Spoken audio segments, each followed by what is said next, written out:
You are watching Rizwan Sir Tutorial.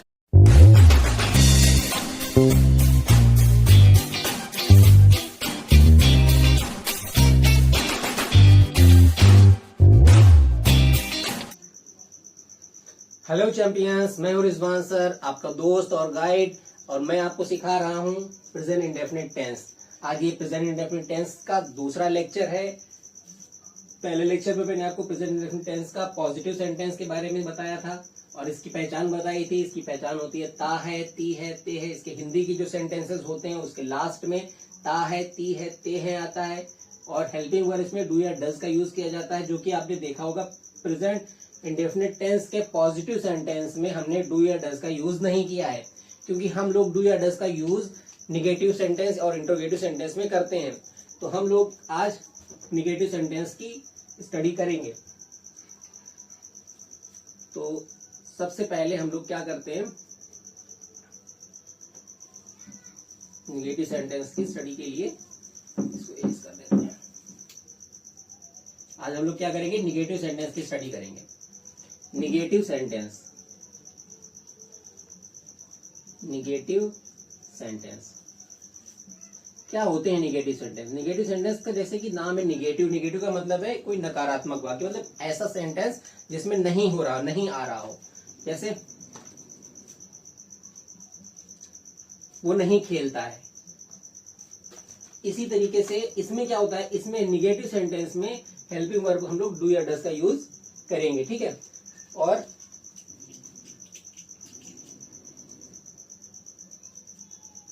Verb में जो हम लोग एस या ईएस जोड़ रहे थे, अब उसका यूज नहीं करना पड़ेगा, क्योंकि डू या डज लगेगा तो डू हमारी वर्ब है। अगर हम ईएस लगा देते हैं तो उसमें ईएस जुड़ जाता है ऑलरेडी। इस वजह से ईएस का यूज हमने, जो पार्टिकुलर हमारा जो वर्ब आएगा उसमें हम लोग एस या ईएस का यूज नहीं करते हैं। अब निगेटिव सेंटेंस में क्या होता है रूल, सबसे पहले हम लोग क्या करते हैं, सबसे पहले लिखते हैं सब्जेक्ट।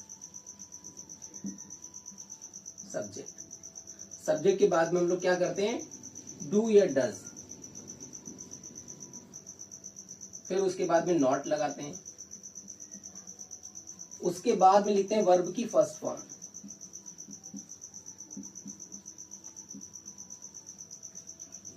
वर्ब की फर्स्ट फॉर्म, उसके बाद ऑब्जेक्ट। ऑब्जेक्ट के बाद में क्या लगाते हैं, साइन ऑफ इंट्रोगेशन, मतलब इसमें क्या लगेगा,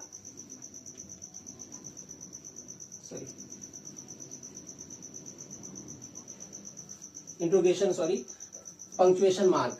सब्जेक्ट, इस पूरे सेंटेंस के लास्ट में हम लोग क्या लगाते हैं, पंक्चुएशन मार्क। पंक्चुएशन मार्क में क्वेश्चन मार्क भी आता है, फुल स्टॉप भी आता है, और एक्सक्लेमेशन का साइन भी आता है। जितने भी साइन इस सेंटेंस के लास्ट में लगते हैं, दैट इज ऑल, सभी को क्या करेंगे, एक ही में अगर हम जोड़ के कहें तो उसे हम क्या कहते हैं, पंक्चुएशन मार्क, और फुल स्टॉप लगा देते हैं। अब एक सेंटेंस से देखते हैं कि कैसे बनता है। हमने कहा पहला सेंटेंस, वो स्कूल में नहीं पढ़ता है।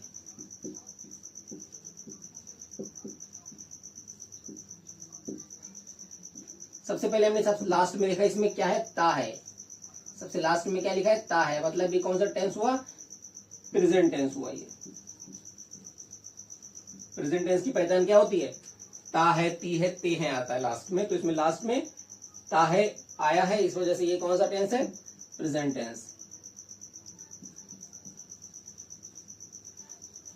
ठीक है। अब देखो यहां पे हमने देखा कि नहीं भी लिखा हुआ, नहीं। नहीं का मतलब है ये कौन सा सेंटेंस हुआ, निगेटिव सेंटेंस है। ये निगेटिव सेंटेंस है।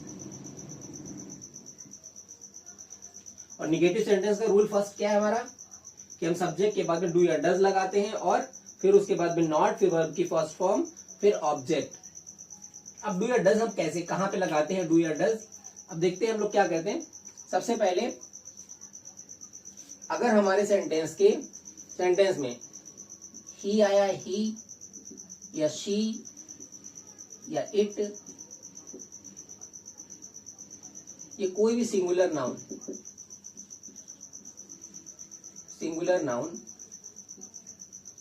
के साथ क्या लगाते हैं हम लोग? सिंगुलर नाउन के साथ में हम लोग क्या लगाते हैं? डज लगाते हैं, डज। बाकी सबके साथ में क्या लगाते हैं? डू। जैसे हमने यहाँ पे कहा वो स्कूल में नहीं पढ़ता है, वो की इंग्लिश क्या होती है? यहाँ पे हम लोग वोकैबुलरी पोर्शन है ये।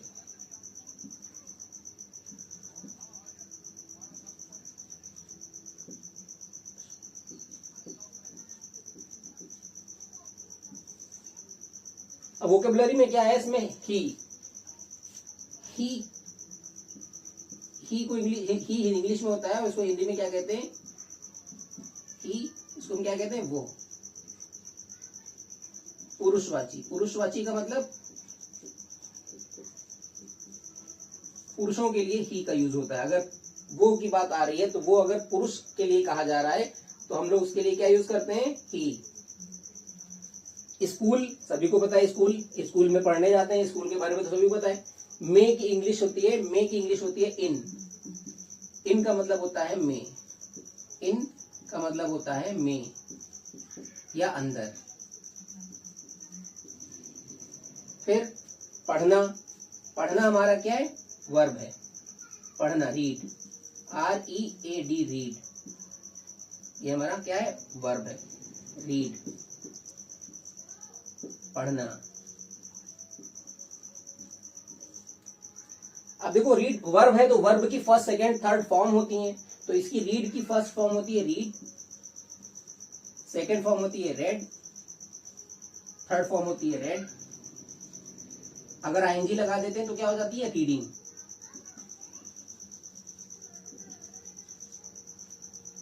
ये हमारी फर्स्ट फॉर्म है, ये सेकंड फॉर्म है, ये हमारी क्या है? Third form. और इसी हम क्या कह सकते हैं? ING form. ओके, तो हम यहाँ पे कौन सा फॉर्म यूज करते हैं? वर्ब की फर्स्ट फॉर्म। मतलब हमको ये वाली फॉर्म, फर्स्ट फॉर्म हमको लिखनी है, ये वाली फॉर्म हमको लिखनी है। प्रेजेंट इंडेफिनिट में फर्स्ट फॉर्म लिखी जाती है। तो वो स्कूल में पढ़ता है, क्या होगा? सबसे पहले वो की इंग्लिश, हम सबसे पहले सब्जेक्ट लिखते हैं। सब्जेक्ट क्या है? सब्जेक्ट। फिर सब्जेक्ट के बाद में हमने क्या करना है? वर्ब लिखनी है। सब्जेक्ट के बाद में डू या डज हम अपनी उसमें सब्जेक्ट के हिसाब से देख के लगाएंगे। और फिर उसके बाद में हमें क्या लिखना होगा? ये क्या है? हमारा वर्ब का पोर्शन है। फिर उसके बाद में स्कूल, ये हमारा क्या है? स्कूल में, ये हमारा ऑब्जेक्ट है। अब हम इसको बनाते हैं, ट्रांसलेट करते हैं। मतलब वो स्कूल में नहीं पढ़ता है, तो सबसे पहले हम लोग क्या लिखेंगे? इस रूल के हिसाब से देखेंगे। इस रूल के हिसाब से सबसे पहले क्या है? सब्जेक्ट। सब्जेक्ट हमारा क्या है? वो की इंग्लिश हमने क्या बताई? वो की इंग्लिश होती है ही। तो लिखेंगे पहले ही। फिर उसके बाद में हमें क्या लिखना है? ही के बाद में हमको क्या लिखना है? सब्जेक्ट के बाद में क्या लिखना है? डू या डज। हमने क्या बताया? ही, शी, इट और सिंगुलर नाउन्स के साथ में क्या आता है? डज। तो यहाँ पे ही के साथ में क्या आ जाएगा? डज। He does. उसके बाद में नॉट, फिर वर्ब की फर्स्ट फॉर्म। वर्ब हमारी क्या है? पढ़ना। पढ़ने की इंग्लिश होती है रीड। रीड की फर्स्ट फॉर्म क्या है? Read, READ, read. He does not read, अब कहा? स्कूल में, इन द स्कूल। लास्ट में क्या आ जाएगा? In the school. I think आपको समझ में आया होगा। अगर समझ में आया हो तो कमेंट करके बताना। नहीं समझ में आया तो बताना कि हाँ समझ में नहीं आया, तो दूसरे वे से बताने की कोशिश करूंगा। ठीक है,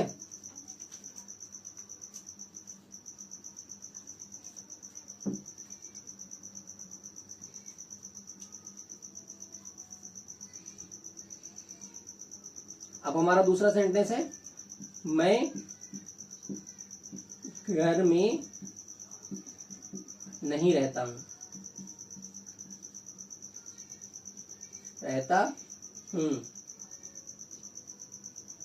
मैं घर में नहीं रहता हूं। ठीक है, तो देखो सबसे पहले इसमें लास्ट में देखेंगे ताहूं आया है। ताहूं का मतलब है, ये कौन सा सेंटेंस है? ये हमारा प्रेजेंट टेंस है, प्रेजेंट इंडेफिनिट टेंस है। और प्रेजेंट इंडेफिनिट टेंस में क्या होता है हमारा?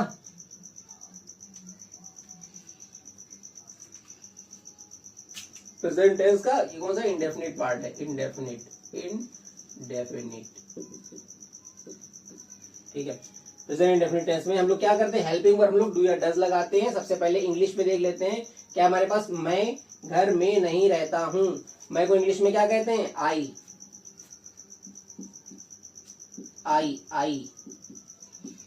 मीन्स मैं। फिर घर सभी को पता है, घर को हम लोग हाउस कहते हैं, HOUSE हाउस, ठीक है। हाउस मीन्स घर। होम भी लिख सकते हैं, होम घर। फिर नहीं, नॉट, फिर रहता हूं, रहना। रहना देखो हमारा वर्ब है, रहना का होता है लिव, LIVE लिव,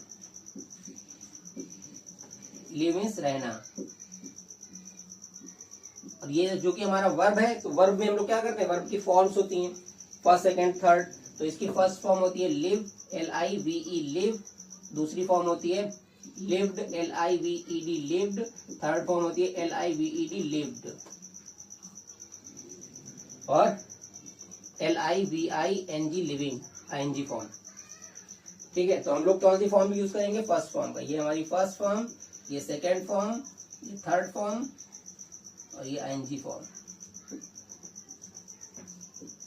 ओके, तो सबसे पहले हम लोग क्या करेंगे, आई सब्जेक्ट हम लोग सबसे पहले लिखते हैं सब्जेक्ट। सब्जेक्ट हमारा क्या है, ये हमारा सब्जेक्ट है। फिर हमारा रहना, ये हमारा वर्ब है। और घर में ये हमारा ऑब्जेक्ट है। निगेटिव सेंटेंस का नॉट लगा हुआ है, नहीं लगा हुआ है। अब हम लोग इसको कैसे बनाएंगे, आई। अब देखो ही शी इट और सिंगुलर नाउन्स के साथ में डज का यूज करते हैं। बाकी आई, यू, वी, दे या प्लूरल नाउन्स के साथ, प्लूरल नाउन्स के साथ क्या लगाते हैं, helping verb do. I use करते हैं। ओके, अब यहाँ पे आई के साथ में क्या आ जाएगा, डू। आई डू के बाद में क्या होगा, नॉट, आई डू नॉट। फिर उसके बाद में वर्ब की फर्स्ट फॉर्म क्या होगी, live, I do not live in the house. Okay, समझ में आ रहा है ना। चलिए कुछ नए सेंटेंस देख लेते हैं। तीसरा हम लिखते हैं, वो गाना नहीं गाता है।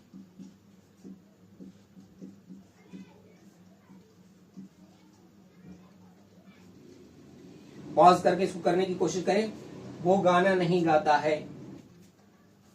सबसे पहले सब्जेक्ट लिखा जाएगा, सब्जेक्ट। फिर उसके बाद में गाना, ये हमारा वर्ब है। ये वाला गाना हमारा क्या है, ऑब्जेक्ट। अब देखो ये वाला गाना वर्ब क्यों है, ये वाला गाना ऑब्जेक्ट क्यों है। ये वाला गाना वर्ब इसलिए है क्योंकि ये जो वर्ब है गाता मतलब गाने को गाता, काम कर रहा है। गाना है कोई, उसको गा रहा है, गाना एक काम हुआ। और पहले वाला जो गाना है वो एक गाना है, तो वो नाउन हो गया। ये हमारा क्या है, ये हमारा वर्ब है। ओके, तो वर्ब हम लोग पहले समझ लेते हैं कि गाना वर्ब क्या होती है। इसको कर लिया आपने, मिटा दें।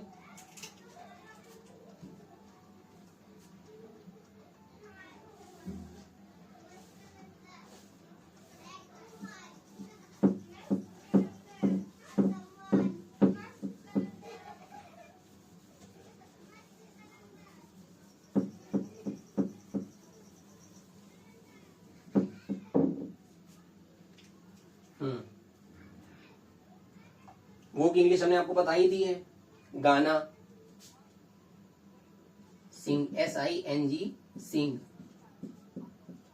सिंग मतलब गाना।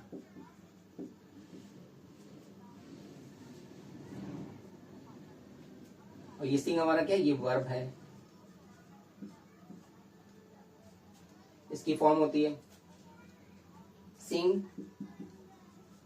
sang, sung, singing।